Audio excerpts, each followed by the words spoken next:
राधे राधे दोस्तों। आज आपको वैशाख मास से जुड़ी रोचक जानकारियां और वैशाख मास में किए गए दान से क्या फल प्राप्त हो सकता है बताएंगे। हिंदू पंचांग के 12 महीनों में वैशाख माह दूसरे स्थान पर आता है।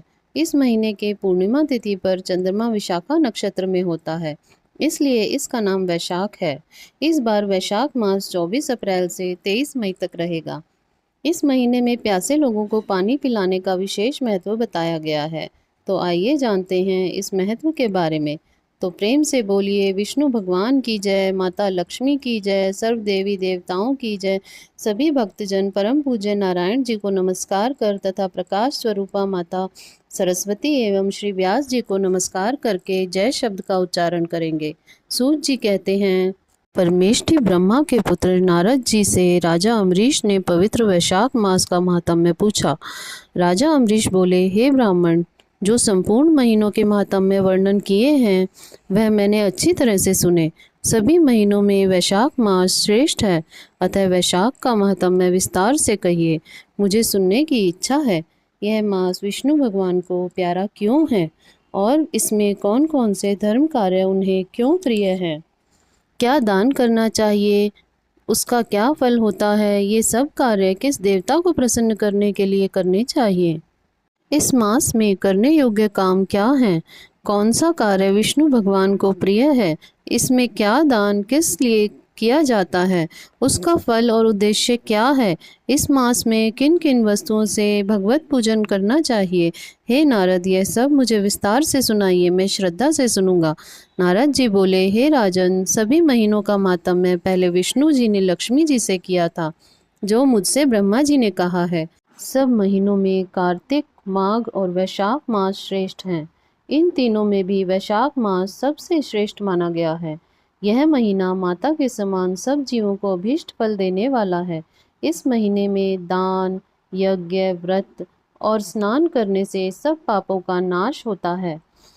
यह महीना धर्म, कर्म, यज्ञ और तप का सार है। इसकी देवता भी प्रशंसा करते हैं।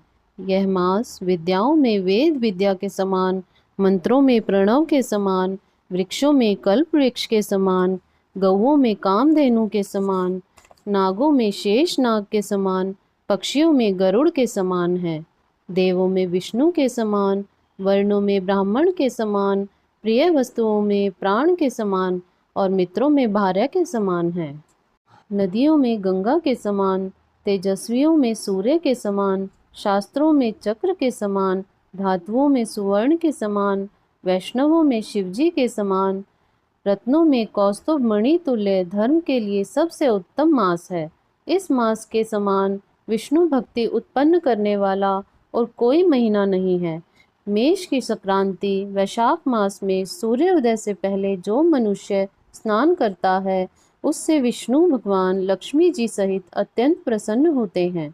जैसे अन्न से सब प्राणी प्रसन्न होते हैं, वैसे ही वैशाख स्नान से निस्संदेह विष्णु भगवान प्रसन्न होते हैं। वैशाख स्नान करने वाले मनुष्य और जो उनका अनुमोदन करता है, वह भी सब पापों से छूटकर विष्णु लोक को जाता है। मेष राशि के सूर्य में वैशाख मास में प्रातःकाल एक बार भी स्नान कर जो मनुष्य आहनिक करता है, वह महापापों से छूटकर विष्णु लोक को पाता है। वैशाख मास में स्नान करने के लिए जो मनुष्य एक पग भी चलता है, उसे 10,000 अश्वमेध यज्ञ करने का फल मिलता है। इसमें संदेह नहीं, एकाग्रचित हो जो ऐसा संकल्प भी करता है, उसे भी निस्संदेह 100 यज्ञ का पुण्य मिलता है।